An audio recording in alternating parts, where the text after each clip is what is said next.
On to some other news now. People who live in Tel Aviv and Jerusalem have moved underground into shelters with sirens going off to warn of rocket attacks. Israeli forces are massing on the Gaza border, and at least 19 Palestinians have been killed in Israeli airstrikes. A temporary ceasefire now called off. Here in western New York, Israelis and Palestinians are concerned for their families back home.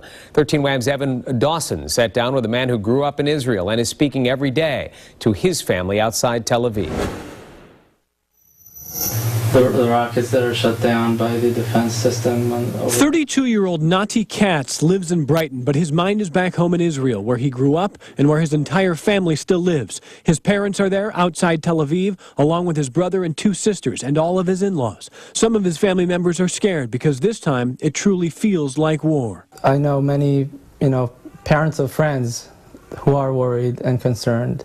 It's not a good feeling. It's very unnatural when sirens go off in a, civilized town. Nati served in the Israeli army and says the escalating violence is something his country is prepared for. He is on the phone with family almost constantly. Daily.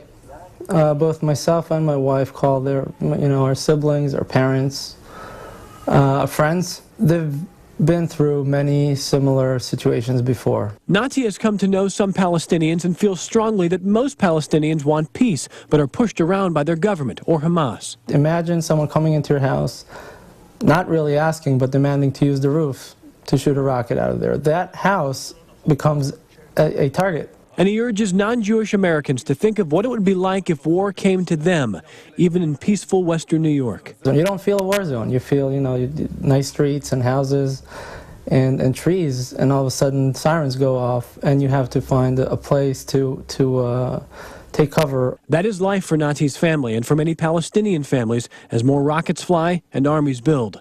Evan Dawson, 13 WAM News. And the Israeli National Airline is offering free cancellations and changes to flights as families decide whether or not they want to travel to Israel during this conflict.